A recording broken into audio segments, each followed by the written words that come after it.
মাননীয় স্পিকার, আজকে আমাকে এই সংসদে কথা বলার সুযোগ করে দেওয়ার জন্য ধন্যবাদ। যার পেটে ক্ষুধা আর মাথায় দারিদ্র্যের বোঝা সে কিভাবে করবে সাংস্কৃতিক চর্চা? মাননীয় স্পিকার, আজকে আমাদের প্রতিপক্ষ বলে গেলেন সাংস্কৃতিক স্বাধীনতা টেকসই সমাজের পূর্বশর্ত। তার উদাহরণ হিসেবে টানলেন 47-এর ভাষা আন্দোলন, 47-এর আন্দোলন, 69, 71 ইত্যাদি। আমরা স্পষ্টভাবে বলে দিতে চাই সেটা শুধুমাত্র সাংস্কৃতিক স্বাধীনতার জন্য ছিল না, সেটা ছিল জালেমের বিরুদ্ধে মাজলুমের লড়াই। সেটা ছিল নিজেদের পেটে ভাত না দিয়ে তারা সাংস্কৃতিক চর্চা করবে এই জন্য নয়, বরং তারা নিজেদের অধিকারকে ফিরে পেতে চেয়েছিল সেই আন্দোলনের মাধ্যমে। মাননীয় স্পিকার, আজকে আমাদের প্রতিপক্ষ বলে গেলেন সাংস্কৃতিক স্বাধীনতা টেকসই সমাজের পূর্বশর্ত। আমরা যৌক্তিক কারণেই এই প্রস্তাবের বিরুদ্ধে দৃঢ়ভাবে অবস্থান করছি। আমরা মনে করি সাংস্কৃতিক স্বাধীনতা নয়, বরং একটি সমাজ টেকসই হতে হলে তার অর্থনৈতিক উন্নতি এবং সামাজিক সুশাসন, ন্যায় ইনসাফ এবং সামাজিক ন্যায় বিচার, পরিবেশগত ভারসাম্য এবং কাঠামোগত উন্নয়ন হচ্ছে একটি সমাজের টেকসই হওয়ার পূর্বশর্ত। মাননীয় স্পিকার, আজকে আমাদের প্রতিপক্ষ কিছু বলে আউড়িয়ে গেলেন, কিন্তু সাংস্কৃতিক স্বাধীনতার উপর নির্ভর করে কোনো সমাজ টেকসই হয়েছে তার কোনো বাস্তব উদাহরণ দেখিয়ে যেতে পারেননি। কিন্তু এর বিপরীতে সাংস্কৃতিক যেই স্বাধীনতার, অবাধ স্বাধীনতার যে ক্ষতিগুলো রয়েছে সেগুলো আমরা তুলে ধরতে চাই। ন্যাচারাল কমিউনিকেশন 2024 এই গবেষণায় দেখা গেছে যে 1981 থেকে 2022 সালের মধ্যে 76টি দেশের প্রায় 4 লক্ষাধিক মানুষের উপর বিশ্লেষণ করে দেখা গেছে এই পশ্চিমা দেশে সংস্কৃতির অবাধ স্বাধীনতার কারণে সহনশীলতা, আত্মপ্রকাশ এবং মূল্যবোধের মধ্যে পার্থক্য সৃষ্টি হয়েছে। অর্থাৎ সেখানে বোঝানো হয়েছে সেই সংস্কৃতির স্বাধীনতাই সাংস্কৃতিক স্বাধীনতার হরণ করছে। মাননীয় স্পিকার, এই হিসেবে আমরা এই প্রস্তাবের বিরুদ্ধে অবস্থান করে আমরা আরও কিছু সমাজের টেকসই সমাজের জন্য পূর্বশর্ত হিসেবে কিছু প্রস্তাবনা পেশ করতে চাই। প্রথমত, টেকসই সমাজের জন্য পূর্বশর্ত হলো অর্থনৈতিক স্থিতিশীলতা এবং মৌলিক চাহিদা।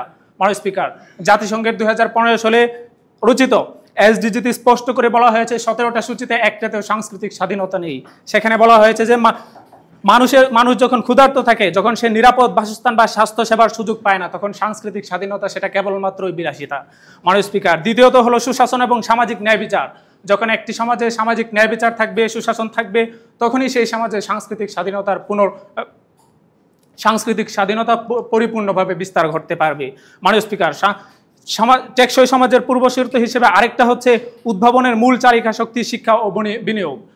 বিরোধী দল বলতে পারে যে, সরকার বলতে পারে যে সাংস্কৃতিক স্বাধীনতা বৈচিত্রিক উদ্ভাবন বাড়ায়, কিন্তু বৈজ্ঞানিক ও প্রযুক্তিগত উদ্ভাবন নির্ভর করে মানসম্মত শিক্ষা এবং অর্থনৈতিক বিনিয়োগের উপর। মাননীয় স্পিকার, আজকে যদি মানসম্মত শিক্ষা অথবা শিক্ষা ব্যবস্থা না থাকতো তাহলে তারাও আজকে সেখানে বসে সাংস্কৃতিক স্বাধীনতার কথা বলতে পারতো না। মাননীয় স্পিকার, তাই আমরা মনে করি সাংস্কৃতিক স্বাধীনতা নয়, বরং একটি সমাজের মৌলিক চাহিদা খাদ্য, বস্ত্র, বাসস্থান, শিক্ষা, স্বাস্থ্য পূরণ এবং অর্থনৈতিক স্থিতিশীলতাই অর্জন ও কাঠামোগত উন্নয়নে টেকসই সমাজের পূর্বশর্ত। মাননীয় স্পিকার, সাংস্কৃতিক স্বাধীনতাকে পূর্বশর্ত হিসেবে মেনে নেওয়া মানে বাকি মৌলিক চাহিদাগুলোকে গুরুত্বের এক পাশে ঠেলে দেওয়া।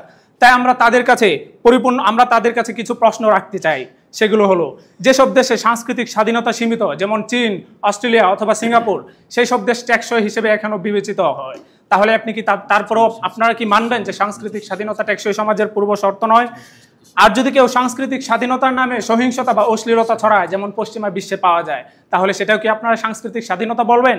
অথবা বাংলাদেশের গ্রামীণ সমাজে অনেক যুগ যুগ ধরে তারা টেকসই হিসেবে চলে আসছে, কিন্তু তাদেরকে কেউ বলে না বা কেউ বলেনি যে তারা সাংস্কৃতিক স্বাধীনতার কারণে তাদের সমাজ টেকসই নয়। আপনারা যদি বলেন এই সিঙ্গাপুর, অস্ট্রেলিয়া বা চীন টেকসই সমাজ নয়, তাহলে আপনাদের প্রস্তাবনারই কোনো গুরুত্ব রাখে না।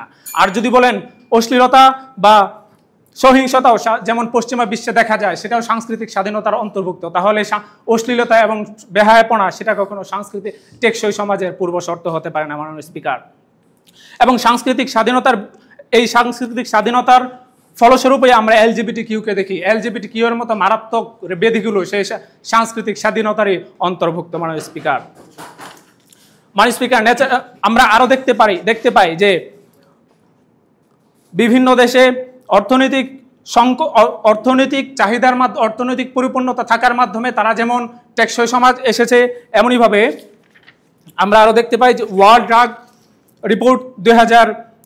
রিপোর্ট, এমনইভাবে ন্যাচারাল কমিউনিকেশন 2024, এমনইভাবে self censorship, China articles 19 submission, এমনইভাবে free speech in the lucky ইত্যাদি আর্টিকেলে দেখানো হয়েছে যে সাংস্কৃতিক স্বাধীনতা, সেই সাংস্কৃতিক স্বাধীনতা হরণ করছে মাননীয় স্পিকার।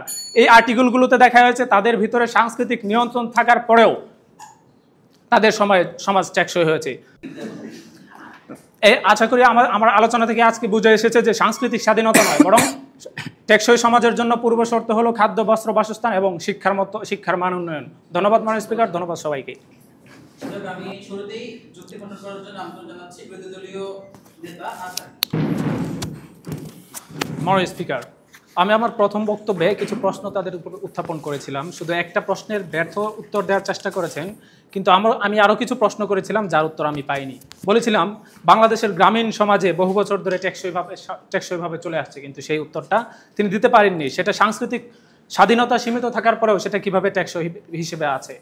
তিনি প্রথমে যেভাবে কবিতা শুরু করেছিলেন যে 47, 52, 69, 71 ইত্যাদি যেই কবিতা বলেছেন, সেখানে আমরা ভেবেছিলাম যে বাংলাদেশের সংস্কৃতি নিয়ে কথা বলবেন, কিন্তু পরবর্তী বক্তা আবার কম্বোডিয়ার উদাহরণ টেনেছেন। কিন্তু আমি আবার তাকে আরেকটা প্রশ্ন করতে চাই, আপনারা যে সংস্কৃতির কথা বলছেন সেটা কি বাংলাদেশি সংস্কৃতি নাকি পশ্চিমা সংস্কৃতি নাকি অল ওভার কথা বলছেন? মাননীয় স্পিকার, আরেকটা কথা, তারা বারবার বলছেন অর্থনীতি, রাজনীতি ইত্যাদি 47, 52 ইত্যাদিকে টেনে নিয়ে অর্থনীতি, রাজনীতিকে সংস্কৃতির অন্তর্ভুক্ত করে ফেলছেন। মাননীয় স্পিকার, সংস্কৃতি এবং সভ্যতায় কিছুটা পার্থক্য আছে। আমরা যদি ব্রিটানিকা থেকে দেখি সভ্যতার সংজ্ঞা কি, এমনইভাবে যদি বাংলা একাডেমিয়া থেকে দেখি সভ্যতার সংজ্ঞা কি, উভয়টাই এটাই বোঝায় যে মানুষের সামাজিক, রাজনৈতিক, অর্থনৈতিক, বৌদ্ধিক ও নৈতিক জীবনের বিকাশ প্রক্রিয়া, অর্থাৎ এই বাহ্যিক বিষয়গুলো হচ্ছে সভ্যতা।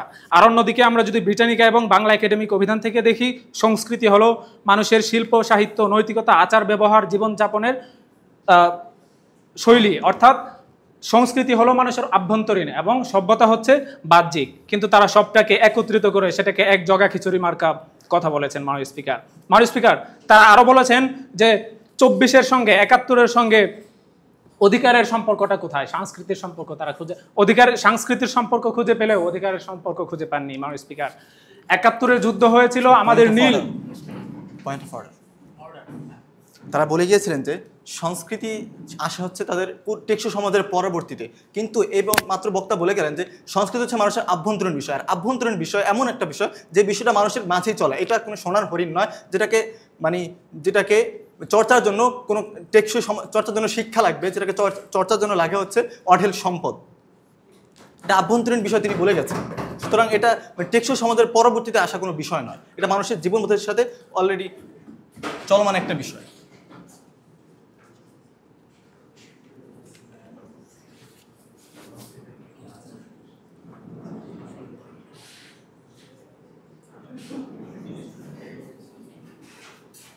আপনার এই অর্ডারটি আমরা মন্ত্রণালয়ে পাঠিয়ে দিয়েছি, যখন উত্তর আসবে সেখান থেকে আমরা জেনে নেব। জি মাননীয় স্পিকার, এবং তারা বলেছেন যে 47 এবং 24-এর মধ্যে অধিকার আন্দোলনের ব্যাপারে তারা কোনো বিষয় খুঁজে পাননি, তারা সেখানে সংস্কৃতি খুঁজে পাচ্ছেন। মাননীয় স্পিকার, 71-এ যখন পাকিস্তান আমাদের উপরে নীলের বোঝা চাপিয়ে দিয়ে, নীলের চাষ করার বোঝা আমাদের উপর চাপিয়ে দিয়ে তারা সেই নীল আবার নিয়ে যেত, সেটা কি অধিকারের বিষয় নয়? মাননীয় স্পিকার, 24-এর আন্দোলন হয় মানুষের ছাত্র জনতার বিক্ষুব্ধ আন্দোলন হয় কোটা আন্দোলন নিয়ে। নিজেদের অধিকার যখন নিজে শিক্ষিত হয়েও সেই মেধার মাধ্যমে তারা নিজেদের চাকরি খুঁজে পাচ্ছে না, তখন সেটা কি অধিকার আন্দোলন নয়? মাননীয় স্পিকার, তারা অনেকগুলো বিষয়কে এই সংজ্ঞা থেকে বের করে দিয়েছেন, কিন্তু তাদের সংজ্ঞাটা স্পষ্ট করতে পারেননি যে আসলে সাংস্কৃতিক স্বাধীনতা বলতে তারা কি বুঝাচ্ছেন। কখনো বলছেন এটা বাইরে, কখনো বলছেন এটা সহ, আমরা সেটা স্পষ্ট নয় আমাদের কাছে। মাননীয় স্পিকার, চীনের ক্ষেত্রে আমরা যে প্রশ্ন তুলেছি সেটাও তারা ভালোভাবে উত্তর দিতে পারেননি। মাননীয় স্পিকার, এছাড়াও